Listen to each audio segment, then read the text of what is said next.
This is a deck that took first place in China. This Kaisa deck is very fun to play. It's a high skill ceiling, so it isn't exactly Unga Bunga Go Face. However, if you like strategy and you want to be able to control the board, she is the character for you. If you're wondering, Kaisa, Daughter of the Void, says on reaction, you can exhaust her to add 1 rune of any color, but you can only use that rune to pay for spells. So she's a spellcaster. You want to play spells. She's essentially a +1 rune for your turn to be able to play spells. Very, very good on demand. So how does the strategy work? So what she has is she plays with 5 mind runes for her rune pool, and she then plays for 7 fury. What does her strategy consist of? Because she wants to play spells, she wants battlefields that help her with that. So we have Void Gate, spells and abilities affecting units here each deal 1 bonus damage. This is very useful because there's a lot of spells in this deck. We have Reaver's Row. Reaver's Row says when you defend here, you may move a friendly unit here to base. This is very important because Kaisa is going to be your main win condition, and you want to be able to protect your Kaisa, which we'll get to shortly. And we also have Tartan's Peak. When you conquer here, ready 2 runes at the end of this turn. Like I said, this deck heavily spell reliant. You want to have runes to be able to interact with your opponent, especially if you tap out on runes on your turn. So what does the deck consist of outside of the commander? So this deck consists of 3 copies of Kaisa. So if you don't know what Kaisa does, it says for 4 mana, for 4 might, when she comes on the field, you may pay 1 fury as an additional cost to have her enter ready. And when I conquer, she draws a card. The main goal of this deck is to protect Kaisa and to retreat her back to base. You want to conquer, get a card, retreat, attack again, get a card, retreat. Your whole goal is to gain card advantage with Kaisa. So protecting Kaisa and keeping her alive is very, very important for this deck strategy. Then what we have is we have 2 copies of Darius. So Darius, right here, he is a 5/5, and he costs, or he forces you to recycle a fury. And what Darius says is when you play your second card in a turn, give me +2 this turn and ready me. So when Darius hits the field, ideally you want to have spell to be able to cast on your turn. So realistically, if you can, he is a turn 5 play, or not turn 5 play, but he wants to be played with 5 mana as well as a little bit of floating mana to be able to ready him right away so that way he can swing. So the play with Darius is you play Darius and you're going to be casting a small spell that can deal damage. Darius can conquer right away. And we're playing 2 copies of that in this deck. Then we're playing 2 copies of Pouty Poro. So what Pouty Poro is it's a 2 cost for 2 might, and it says opponent must pay 1 rune to choose me with spell or an ability. So this acts as a deflect, literally called deflect. So it makes it very annoying for people to target this with spells and ability. Then we have 2 copies of Noxus Hopeful. So Noxus Hopeful says you save 2 runes if you played another card this turn. So what usually ends up happening is you play either a spell or a small unit, and then you can play this out, cheat it out for half its cost, which is really good. A 2 cost for 4, very, very useful. Very rarely are you going to raw dog drop Noxus Hopeful. This is just a lot of extra tempo for 2 runes. We're running 2 copies of Noxus Hopeful. Now, probably and most definitely the most overpowered 2 cost in the game by far right now, Raven Bloom Student. It is a 2 cost for 2 might, so it's relatively cheap, and it says when you play a spell, give me +1 this turn. It is very easy to get to the end game or mid game where you're able to cast 2 to 3 spells. You're probably going to cast at least 1, if not 2 spells. This is essentially a 2 mana for 3 or 2 mana for 4 more often than not. So it's a lot of value, and that's why we play 3 copies with Raven Bloom Student. What we have after is 3 copies of Watchful Sentry. This card says Death Null, draw 1 when I die. Very simple, useful card draw, cycling, as well as being able to apply early aggression to be able to sneak in a point. Very, very useful, just cycling through your deck. Then we have 2 copies of Sprite Mother. When you play me, I play a 3 might sprite unit token with temporary. Kill it at the start of its controller's beginning phase before scoring. So Sprite Mother is useful for holding down a location. More often than not, scoring the last point by holding is going to be your main way of winning typically, since Kaisa isn't a deck that can conquer both locations very easily at once typically. So the goal is to have Sprite Mother land on a conquered battlefield and create a 3/3 sprite to be able to protect your location. So we're running 2 copies of that. Then what we have is a single copy of Lecturing Yordle. Lecturing Yordle says, I must be assigned combat damagers. He's just a tank. However, he's a 3 cost for 2, and when you play me, draw 1. So it's a little bit more expensive card cycle, but very useful for defending a location if you need it. Then we're playing our 2 copies of Thousand-Tailed Watcher. It says accelerate, you may pay 1 mind rune to be able to enter in ready. But it also says when you play me, give enemy units -3 this turn to a minimum of 1 might. This is very strong. It makes it so all the enemies board, the only way to kill it is to have 6 units. Or not 6 units, 7 units. Not even 7 units. You need to have 8 units to be able to blow this thing up. This thing is very, very, very strong. For spells, this is the good part. So for spells, we are running 2 copies of Cleave. It says play either on your turn or in showdowns. Give a unit assault this turn. It will get 3 might while it's an attacker. This is very, very useful. This can pump up your Kaisa from a 4 might to a 7 might, protecting her from damage. It's very, very strong. There's a lot of cards in this game, especially in blue, that can lower your might, which will be prevented by having Cleave. Cleave, very, very useful card. There's 2 of this. Very useful for keeping things like Kaisa alive. Then we also have 3 copies of Hex Tech Ray. What Hex Tech Ray says, it's an action card, so you can play this on your turn or in showdown. Deal 3 to a unit at a battlefield. So this is very, very useful for having cards in conjunction with Ravenbloom Student, as well as Darius, to be able to ready Darius, buff up Ravenbloom Student. So very, very useful, cheap removal to be able to buff up your board. We then have 3 copies of Falling Star. It's a 2 mana with 2 recycle of the Fury, and it says deal 3 damage to a unit, and you can do it twice. Very cheap removal. Very useful for getting some annoying commanders out, as well as getting some bigger blockers out of the way. Then we're running Kaisa's ability. We're running 3 copies of Void Seeker, recycle 1 Fury. It says on action, you can deal 4 damage to a unit at battlefield, draw 1. Very, very good cycle card. Very, very good control card. We also have these cards, and these are probably the MVPs of the deck. 3 copies of Stupefy. Very, very strong card.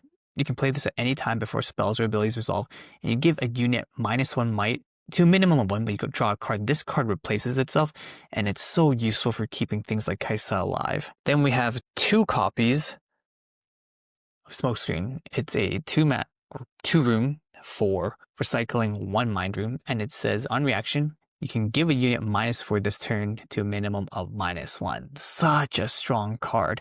In order for people to get rid of Kaisa, especially if they are attacking, they would need to have a 5 might unit to crack into Kaisa for 4.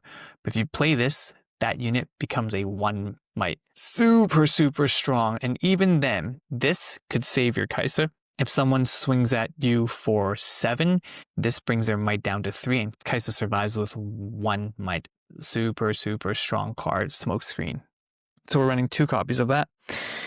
Then we're running 2 copies of Retreat. It says return a friendly unit to its owner's hand. Its owner channels 1 rune exhausted. Very good for ramp, but you're using this to literally protect Kaisa. This is what this is here for. We have a single copy of Singularity, deals 6 damage each to 2 units. Very, very strong for you to be able to just get rid of some big sticky units that Kaisa just can't get over. 6 is really big, but you'll be using this to get rid of just big units that Kaisa can't get over. Then we play a single copy of a Cathian Rain. This here is going to be used for getting rid of tokens, anybody that likes to go wide and swarm. You can do this 6 times for effective 12 damage, and you can get rid of 6 units at once. You can get rid of a big unit for 12 damage. Whatever you need to do, this thing has got you covered. Now, for the side deck. So for the side deck, you have 8 cards. So what does the side deck have? Well, this side deck contains an extra copy of Darius. We have another copy of a Cathian Rain. We also have 2 copies of Immortal Phoenix. What it says is you may assault 2, so it gets +2 might when it's attacking. But not only that though, when you kill a unit with a spell, you may pay 1 Fury to play me from your trash. So if this unit dies and you hit something with a spell, it will come back. So great for recurring value. We have 2 copies of Iron Ballista. So Iron Ballista says this enters exhausted. However, you may tap it to deal 2 damage to a unit on a battlefield. So this is a very useful gear. This is meant to be able to ping down things that you want to get rid of that are just chilling on the board, that are giving value to the opponent. This is good for getting rid of people's units in the base. We have 1 more extra copy of Thousand-Tailed Watcher. And then we have a single copy of guess who? Dr. Mundo. Dr. Mundo states, my might is increased by the number of cards in your trash. At the start of your beginning phase, recycle 3 from your trash. So Mundo here is meant to be a Omega late game finisher. He's at his strongest when he enters, and he recycles 3 cards from your trash, so he just gets weaker. However, when you play him, he's going to be, on average, at least a 10 might, 12 might unit, since you're going to have about 4 to 6 cards. Very, very useful endgame finisher if you need someone big enemy to get over it. So, how does the overall game plan work for this deck? So, obviously, we're trying to play around Kaisa. We want her to be able to conquer a battlefield and use her ability to be able to draw 1. So what does a typical play pattern look like? As you can see, the synergy here, very, very synergistic. Ideally, what you want to do is you want to be able to play Kaisa on when you have 5 runes.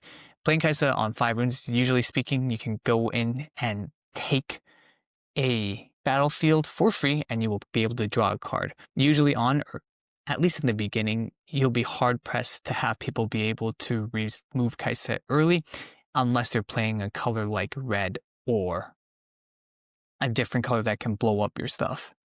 Now, other strategies to look into is this. We have Darius. Darius says he wants to be able to be having a second card played with him. So another play pattern is to be able to play Darius for 5, and then you can throw a Hextech Ray for 1 rune to be able to deal 3 damage on the battlefield, which will make it so that Darius will ready up and then he can swing right away into a battlefield with 7. Very, very good. In terms of other strategies, we have a few other. Thousand-Tailed Watcher, it's a really strong endgame finisher.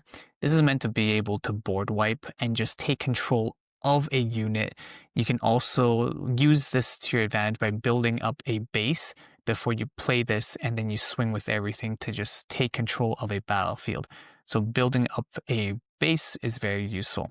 Now, the main strategy, obviously, with this deck is going to be played around your battlefields. Depending on which battlefield you play with, it's going to be dependent on your strategy. This Reaver's Row is just very useful for you to be able to protect Kaisa. The moment Kaisa conquers this location, if someone tries to steal it from you by throwing 5 might at your Kaisa, you can retreat it right away, give the person the conquer, but you can keep Kaisa alive.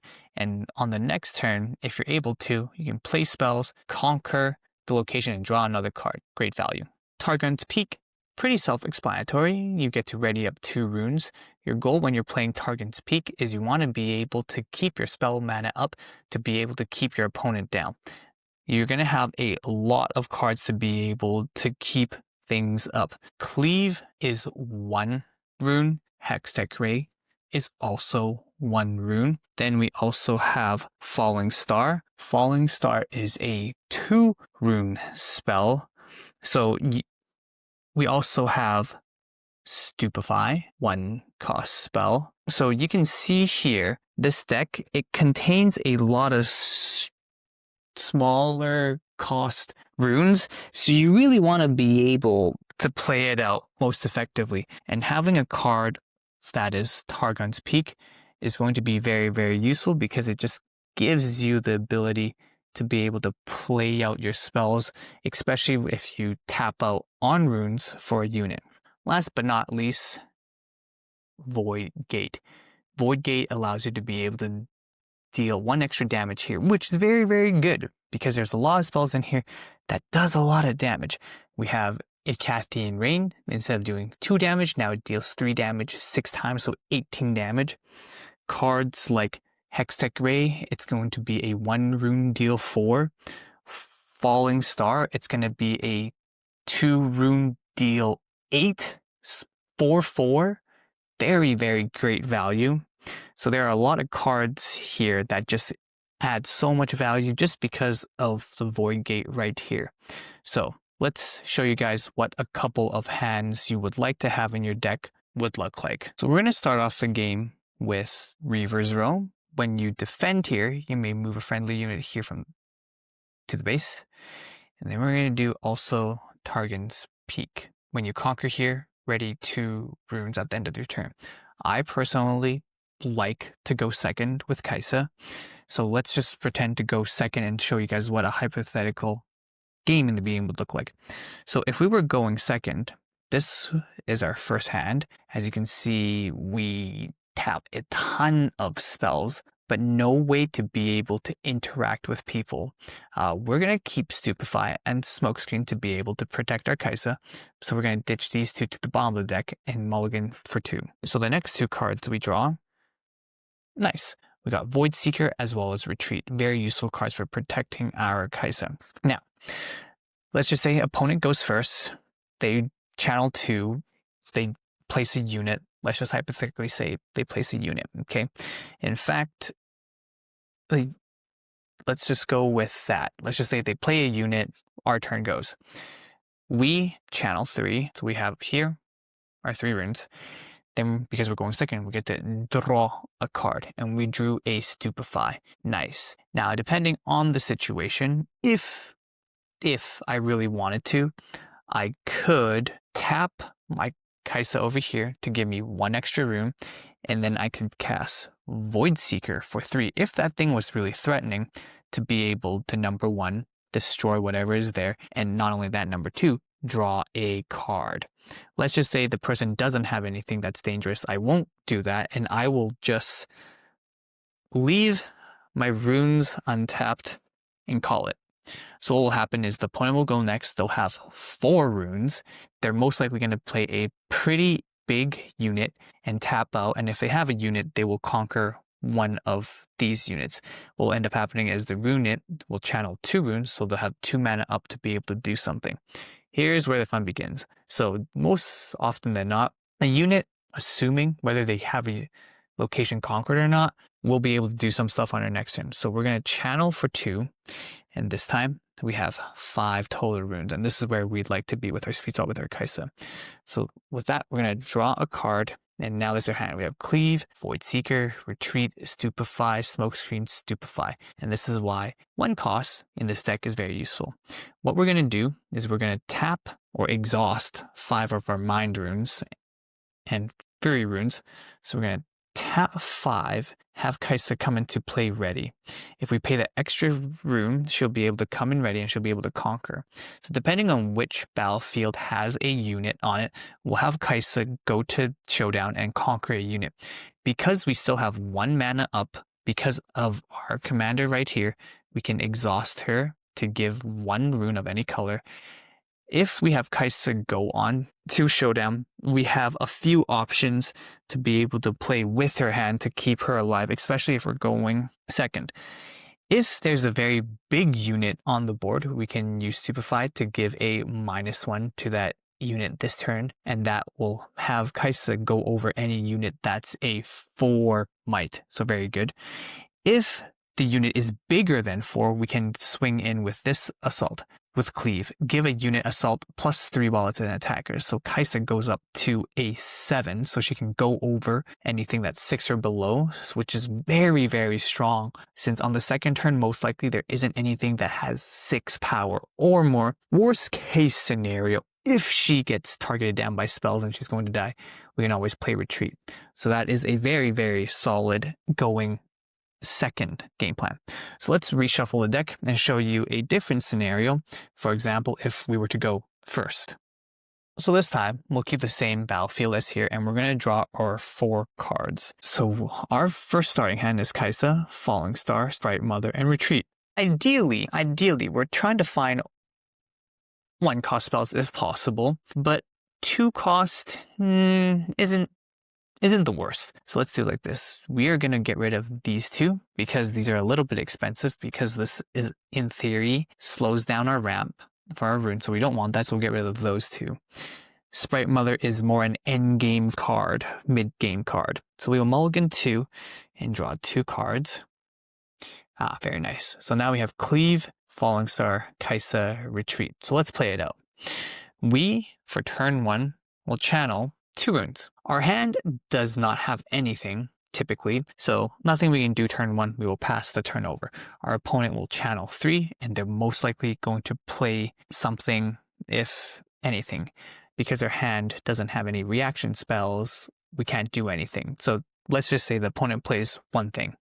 Our turn, we will channel for 2, and then we will draw a card. This time we have Hextech Ray, deal 3 damage to a unit on the battlefield. So what we're going to do is we are going to pay 4 to be able to now bring out Kaisa on the field. Because we don't have another rune, we're not going to be able to accelerate her and swing. So unfortunately, that's a pass for us. What will happen is the next turn is they will channel and they will play 5. They will most likely play something big, or they will blow up Kaisa. So here's the thing. If the person tries to blow up Kaisa, we could technically use Retreat, because we can tap Kaisa here to be able to bring our unit back and channel 1 exhausted rune, which is very nice. Not only that though, if we so choose to decide to, if the opponent summons something, anything that's weak, and let's just say they decide to go to Showdown here, they can take this spot, but I have the ability to tap this Kaisa for 1 rune, play the Hextech Ray to blow up anything that has 3 health or 3 might or less. So very, very good setup. And then next turn, what will happen is we will untap, draw, or not draw, but we will channel 2 runes. And then we have a total of 6 runes to play with. And then we have a lot of option to play with for 6. In fact, if we're feeling even more ambitious, we could technically channel 5, put the Kaisa out, have 1 extra rune floating about. And what will happen is Kaisa can both take, and if something or someone does any crazy shenanigans, literally what we can happen is we can have our Kaisa tap, and then we will have technically 2 mana available to work with. And with 2 mana, we can do a lot of damage. We can either do Hextech Ray, deal 3 damage to a unit. We can do Cleave to make one of the Kaisas a 7 might, or we can play Retreat if one of our Kaisa is in danger of dying. As you can see, this deck very versatile. And if we do conquer 1 or 2 of these locations, we will get to draw 2 cards. So as you can see, this deck can get very, very out of control really quickly. Now, I would say that this deck in particular is very, very strong. This deck, personally, I would say wants to go second. So we will do this one last time with a brand new hand to show you guys exactly why this deck wants to go dos second. So let's start off. Enemy goes first, they channel 2, they will play a unit. We go channel 3. Hold up, I forgot. Mulligan, the hand. We will draw. Alright, that's fine. This hand is sort of okay. Sort of not okay. We kind of want to be able to have some spells to be able to play for some defense, so we will just get rid of these two. Draw two. Ooh, this is somewhat of a bad hand. That's okay. Because we're going first, we get to draw an extra card. Lecturing Yordle. So as you can see, not the best hand here. So what we're going to do is we're going to tap for 3, play the Lecturing Yordle because it allows us to draw 1 card. So maybe we'll be able to draw into a 1-cost card. Ooh, this is expensive. This is a 2. So enemy goes, let's just say they channel, take a battlefield, they get a point. Pass back to our turn, draw a card. Nice. So we channel, almost forgot that. We have 5. We're going to bring out our Kaisa. We have 2 attackers. We've tapped everything for 5 to have her accelerate. And this is where the fun begins. We can take depending on what was on play.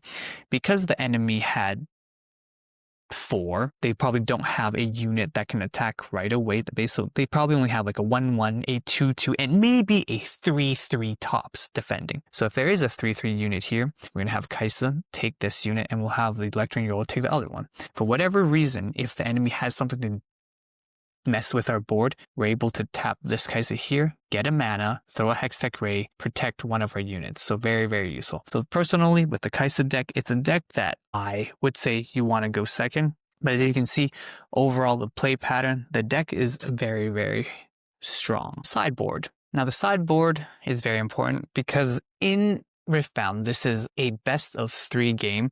So depending on the strategy that you've seen the other person adopt, you may tech in cards. Now, Immortal Phoenix, this card here is meant for you to be able to be a little bit more aggro, mid-range control aggro. This gets a lot of value, so this is a card where if you know you can grind down the opponent, as in their deck is a little bit smaller with might units, you can take advantage of it and use Immortal Phoenix to number 1, get value from using spells to bring this back consistently to chip the opponent down. And it's also a really solid body. A 3 mana for 5 is very good, and then you can bring it back constantly to get a ton of value. So this is good for beating down decks that have a lot of swarm and a lot of small stuff, and this is really good recursion. We also have one more Thousand-Tailed Watcher. This is for those people who typically get to endgame more. You want to be able to have really strong finishers, and if you don't have a strong enough finisher, you can add another copy of Thousand-Tailed Watcher. We have 2 copies of Iron Ballista. There's going to be a lot of times where in the matchup, there's going to be a lot of things that you're just not able to target because people are protecting it in the back. You want to be able to just have this to give a little bit extra reach for damage. It's 3 mana. It doesn't do anything on the turn it comes in because it comes in exhausted, but this will give you a little bit of extra reach if you're coming into small units that give a lot of value, that has 2 might and you want to ping them down.